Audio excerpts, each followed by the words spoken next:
Bueno, señoras y señores, el ex canciller Luis González Posada está con nosotros. Luis, ¿qué tal? Muy buenos días. Buenos días, Chema, gusto de saludarte. ¿Estás bien? ¿Cómo estás? ¿Se está haciendo demasiado revuelo, pregunto, por los nombramientos de estos dos embajadores que ha hecho el gobierno? Porque embajadores políticos siempre hay, ¿no? ¿O no? Claro, la Constitución faculta al presidente de la República a designar hasta un 20% de lo que llamamos embajadores políticos, es decir, no de carrera. No de carrera. Que deben ser más o menos unos 12 o 13 que se designan, ¿no? Actualmente, por ejemplo, ahí hay dos. Forsyth, que ha ido a la OEA, y Rodríguez Cuadros, que ha ido a Naciones Unidas. Y ahora se anunció el nombramiento del señor Richard Rojas dentro de estas atribuciones presidenciales.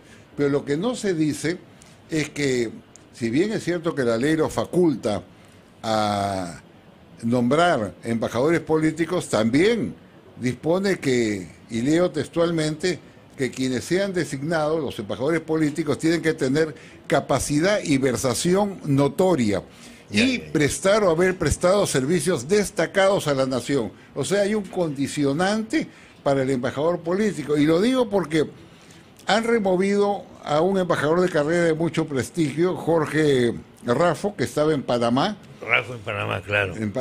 Y han designado al señor Richard Rojas, que es un activo militante de Perú Libre, que se hizo conocido por haber tratado de retirar, creo, fondos de la cuesta de Vladimir Cerrón y por estar implicado en una investigación de lo dinámico del centro. Entonces, este es un hecho pues lamentable, no solamente por el presidente que lo designó, sino por el canciller que dio luz verde, porque el canciller no es un hombre de paja. No debe ser un hombre de paja. Tiene naturalmente que explicar al presidente qué cosas se pueden hacer o qué cosas no se pueden hacer. Tú has sido canciller. ¿Qué pasaba contigo si te querían colocar un personaje sin calificación? Bueno, no lo hubieran podido hacer porque el presidente García era muy claro, por ejemplo, en las designaciones. Digamos, se nombró, por ejemplo, a Augusto Ferrero, ¿no? Que es un jurista notable. Claro, se nombró a Cáceres, que ha sido presidente de la CONFIEB. O sea, se designó Vega Llona, gente de mucho prestigio y conocimiento y oficio en el tema. Pero obviamente si a mí me hubieran dicho esto, le diría, mire, presidente, primero no cumple con la ley, en consecuencia vamos a infringir la ley, y en segundo lugar no podemos retirar un embajador de carrera prestigiado de Panamá para colocar a una persona que jamás ha tenido contacto con asuntos de política exterior. Eso es lo que le hubiera dicho, pero al parecer no ha ocurrido así. No ha ocurrido así. ¿Por qué es importante Panamá? Bueno, Panamá es importante por muchas cosas, ¿no? Primero, digamos, es la columna que nos vincula con América Central, con Centroamérica, con el Caribe. Bueno, Panamá, el canal de Panamá. Sí, claro, Panamá es un gran centro comercial. Eso es muy importante. Ahí tenemos, y un gran centro bancario, ¿no? Eso. Ahí está la banca, las finanzas, y el canal famoso que es de servicio muy necesario no solamente para el Perú, sino toda la comunidad. De tal manera que tú ahí tienes que tener personal capacitado, intachable, que conozca de negocios, ¿no? Tiene que ser un hombre Economía internacional. No, tiene que ser, claro, porque nosotros, nuestras naves pasan por ahí también, ¿no? Claro. Y hay cláusulas, reservas, en fin. Pero es una decisión, desde mi punto de vista, errónea. Viene cometiendo decisiones erróneas la Cancillería. Le pongo 3 ejemplos. Primero, el gobierno de Daniel Ortega, que es una dictadura, que pretende quedarse en el poder 5 años más, ha metido a la cárcel, a todos los candidatos opositores. Ante la protesta mundial, ha metido a la cárcel también a escritores, a ex líderes del Frente Sandinista de Liberación Nacional, ha cerrado periódicos y ha generado que unos 60.000 a 70.000 nicaragüenses, de una población pequeña, fuguen, se vayan hacia Costa Rica a buscar mejores condiciones de vida. Está responsabilizado de cerca de 300 asesinatos en la gran represión. Entonces yo me pregunto, en esas circunstancias, ¿por qué el gobierno del Perú no dice nada? ¿Por qué la Cancillería no protesta? ¿Por qué mantenemos relaciones diplomáticas con un régimen perverso que violenta sistemáticamente los derechos de las personas? ¿Por qué callamos? Porque la diplomacia no es solamente silencio, es exigir que se cumplan las normas. Respuesta típica, porque no tenemos injerencia en los asuntos internos de un país soberano, independiente. No, es que hay temas que no implican injerencias, ¿no? Por ejemplo, si se produce una matanza, ¿no? En el caso, por ejemplo, de Nicaragua, ha protestado las Naciones Unidas, la Comunidad Europea, ha protestado los Estados Unidos, ha congelado cuentas y prohibido el ingreso al país de líderes nicaragüenses, ha protestado la comunidad internacional. Y podíamos haber pedido la aplicación de la Carta Democrática, eso mismo, que es una idea peruana y que significa que aquellos gobiernos que incumplen las normas y principios internacionales dentro de la nomenclatura que le estoy diciendo, debe ser separado del sistema interamericano. Pero a mí me llama la atención que ante ese hecho la Cancillería muda, que ante esas grandes movilizaciones que se han producido en Cuba, con arresto, con detención, muchas personas, muda, que frente a los últimos sucesos que han ocurrido en Venezuela, que agregan más voltaje a lo que ya tienen, la Cancillería muda, como si no existieran, cuando es un deber de nuestra política exterior afirmar principios y valores democráticos que son parte fundamental de la doctrina de Torre-Tagle. El otro embajador, o la embajadora en Bolivia, es otro tema que ha salido a la prensa. Bolivia es de una importancia suprema para el Perú, creo. Corrígeme. Sí. Bolivia es el centro de expansión del chavismo, ¿no? Con Evo Morales ellos, por ejemplo, hicieron las Casas del Alba, ¿recuerda usted? Realizaron la Operación Milagros, que significaba que en aviones venezolanos se llevaban a la población pobre de Cusco y de Puno a ser operados en Bolivia, en el centro que se llamaba, curiosamente, Ernesto Che Vergara, y los operaban médicos cubanos. Yo lo sé porque yo era presidente del Congreso y evidentemente denunciamos esa filtración y creamos un programa peruano. El programa se llama Ver para Creer. Unimos a todos los médicos oftalmólogos de nuestro país, comenzando por el doctor Izquierdo, ¿no? Pedimos el apoyo del sector privado para comprar los kits que llaman para las operaciones, y solicitamos la ayuda de omnibuses, concretamente de Ormeño, de Morales Moralitos, para que trasladen a la población. E inclusive el Instituto Mundo Libre los alojaba. Y ¿sabe qué? Operamos a cientos de personas de cataratas gratuitamente con un éxito total, y en ese momento se acabó la Operación Milagros, que era manipulada políticamente por Cuba y por Bolivia, básicamente. Entonces, nosotros tenemos una historia larga. Acaba de estar acá Evo Morales, paseándose por el Perú, agitando la bandera de la Asamblea Constituyente, planteando medidas radicales e intrometiéndose en asuntos de competencia interna de nuestro país, lo cual está prohibido. Y lejos de merecer una protesta, digamos, del gobierno peruano, no, les han dado almuerzos, comidas, se han paseado con él, se han fotografiado. Entonces, esa es la importancia que tiene la paz. Ahí hay un eje que se ha formado, que es el eje es La Habana,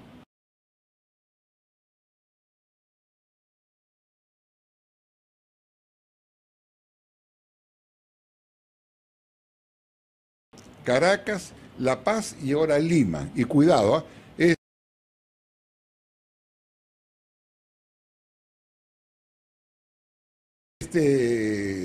próximamente hay elecciones en Chile este fin de semana, este fin de año, y el candidato con mayores posibilidades es un candidato integrante del Partido Comunista chileno. Y el año siguiente, el próximo, hay dos elecciones claves.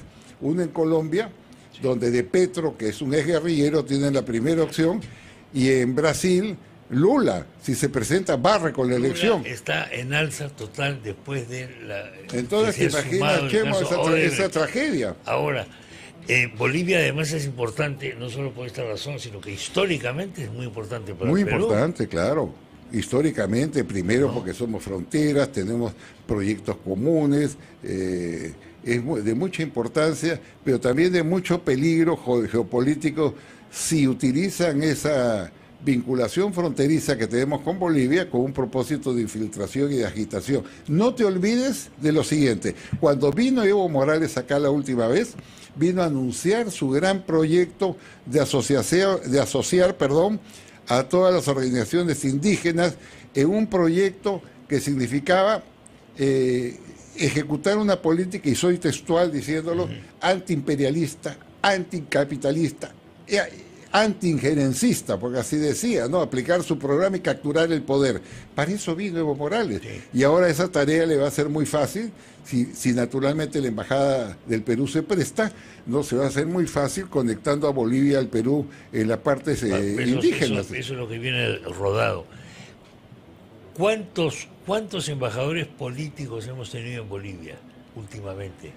Mire, los embajadores que yo recuerdo que en Bolivia tenían mucho cuidado. Bolivia es una de las plazas más prestigiadas, más reservadas para diplomáticos, precisamente. Sí. Y recuerdo, por ejemplo, a Alfonso Rivero, he estado ahí de embajador. Rivero, claro. Recuerdo al mismo Maurtua. Estuvo en Chile también. Maurtua, el ex canciller, estuvo designado ahí. Recuerdo a Rodríguez Cuadros. Estuvo ahí. Entonces, siempre se ha reservado esa embajada para gente de mucha experiencia, de mucho conocimiento político y diplomático. Por eso es que yo no conozco a la señora que han nombrado, no tengo ninguna observación contra ella. Yo sé que es parte del equipo de Perú Libre, sí. Que es creo que ingeniera. Sí. Entonces, yo lo único que hago es referencia que para la zona de frontera, especialmente las zonas complicadas, ¿no? se reserva para embajadores diplomáticos o para personas que tengan un conocimiento geográfico y político de la zona. Esta señora no sé si lo tendrá, y en todo caso todo depende de una cancillería que, como le digo, hoy día tiene esos problemas. Aparte han reconocido una república que no existe, la República Saharaui no existe, no forma parte de las Naciones Unidas. No lo reconoce ningún país europeo, no lo reconoce ningún miembro del Consejo de Seguridad, no lo reconocen siquiera 23 de los 24 países árabes, no tiene territorio, no tiene población, y sin embargo ha sido reconocido por el Perú en un acto realmente deplorable, ¿no? Pero lo han hecho porque ese reconocimiento es por la presión del Foro de Sao Paulo, que lo ha dicho en 100 comunicados, y por la presión de Cuba, Bolivia y Venezuela. Es parte del esquema chavista reconocer una república que no existe, ¿no? Ahora, yo sé que no existe la república, pero sí hay reivindicaciones de un pueblo ahí, que es el pueblo saharaui, que ha sido maltratado después de la colonización española, ¿no? Eso sí es verdad. ¿De qué, perdón? Después de la colonización de la colonia española, claro, fue maltratado el pueblo. Mire, los saharauis es una población... Al final nunca se hizo el famoso referéndum que había que hacer. Es una población nómade que vive en 5 países de esa zona, sí, ¿no? Sí. Tienen unos 400.000, 500.000 habitantes que viven en Argelia, en Marruecos, en Mauritania, en Mali y Chad. En esas 5 están dispersos. Que ahí antes estaban en el llamado Sáhara español. Estaban ahí dando vueltas, ¿no? Hasta que finalmente siguen dando vueltas. La gran mayoría vive en la zona de Marruecos y son marroquíes, se han hecho marroquíes, se presentan a las elecciones como candidatos y votan. Lo que pasa es que hay un problema largo ahí con Argelia, que siempre fue un régimen extremista, que perdió una guerra con Marruecos, la famosa batalla de las arenas que perdieron, y que es la que realmente presiona y moviliza a los saharauis, no para concertar una política de autonomía, que es la que está de acuerdo Marruecos y Naciones Unidas, sino para confrontarlos bélicamente, militarmente, hostilizarlos. Entonces eso ha creado un gran problema. No se ha podido censar, por ejemplo, la población. Esa población, antes de votar, tiene que ser censada.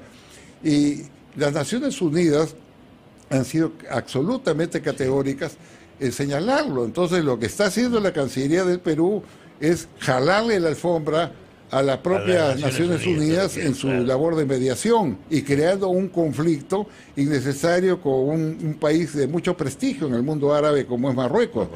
Entonces hay cosas que han pasado, mira, Chema, que nos hacen mantenernos con cuidado.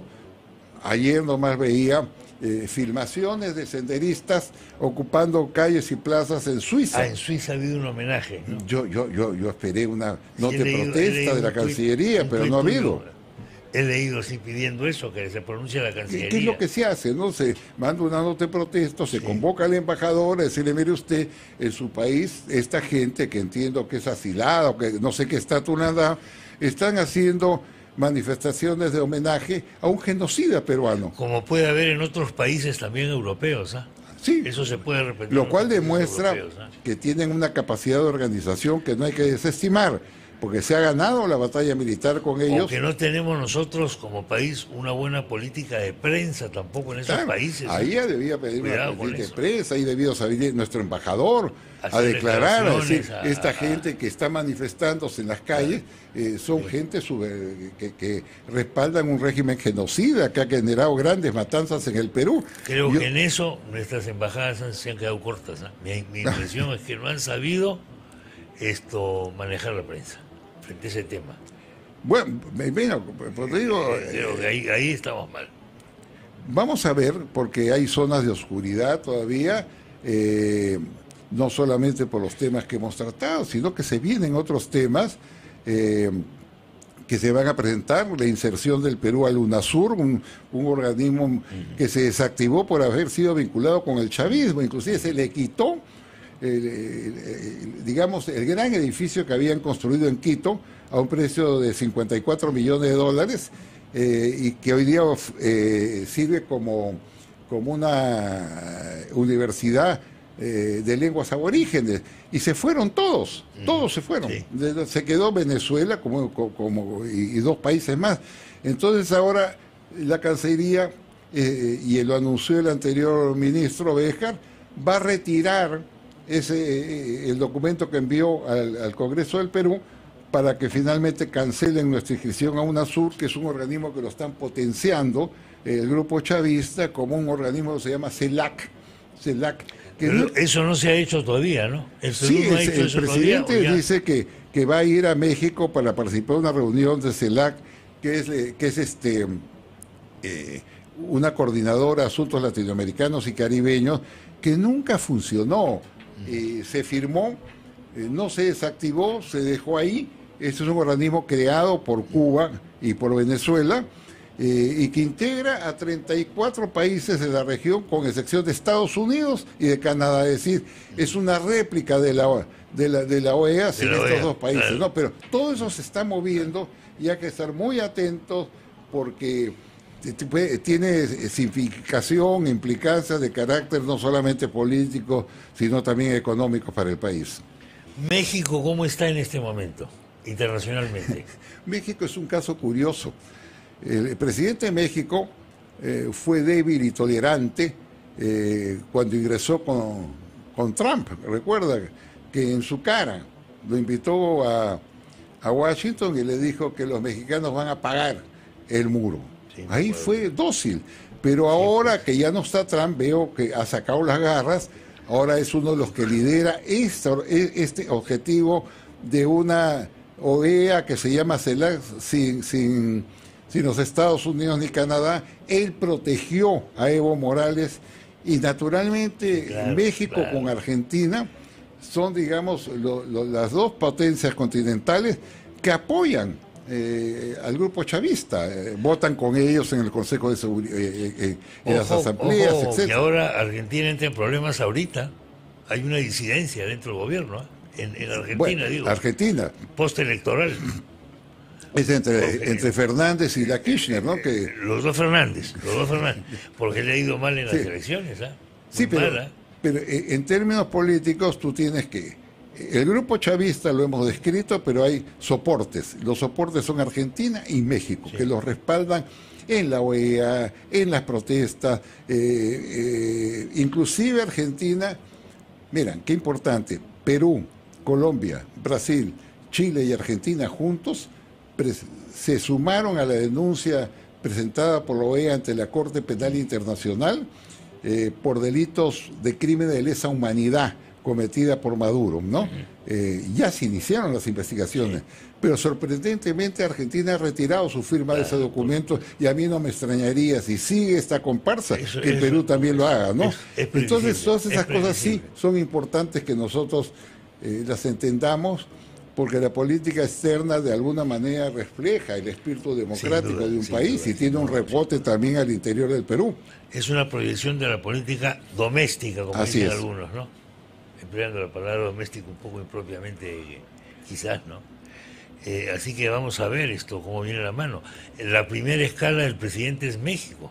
La primera escala es México. Hasta hace poco ha estado la comitiva peruana en Panamá en escala técnica, pero la primera va a ser con México, porque ahí está el evento de la CELAC que está empujando López Obrador. López Obrador. ¿No? En el sentido Andrés que Manuel López Obrador. De ahí se va a la OEA y de ahí a Naciones Unidas. Sabe Dios qué irá a decir, porque es muy importante lo que diga, porque va a perfilar definitivamente la política del Perú, porque en un caso habla ante un foro mundial, que es las Naciones Unidas, y ojalá que lo haga sin sombrero, porque la educación obliga... No creo.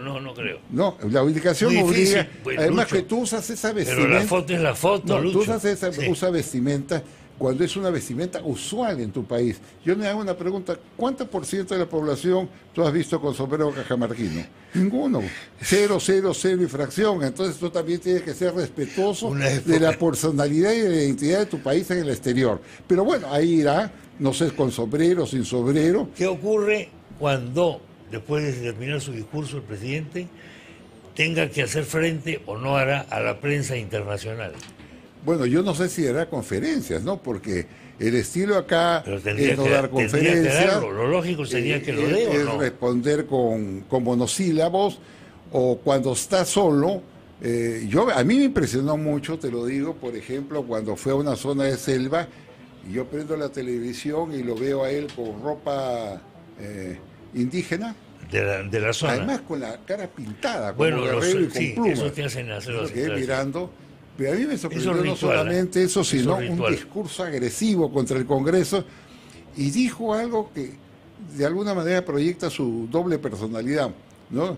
Retó a los congresistas a polemizar con ellos en el BRAE sin zapatos. Sí, me acuerdo mucho, eso fue célebre. Yo no entiendo eso, yo estoy seguro que tú tampoco lo debes entender, ¿no? Pero bueno, estamos ante esa situación, ante un gabinete desprestigiado. Claro. ¿No? Sí, la última encuesta de Altum es tremenda, Impresionante. No sé qué va a pasar. Bueno, Lucho, muchas gracias. Bueno, muchas gracias, Chema, siempre. Y estamos en contacto. Siempre es un gusto saludarte y estar a tu lado. Gracias. Bueno, gracias, Lucho. Luis González Posada, ex canciller de la República.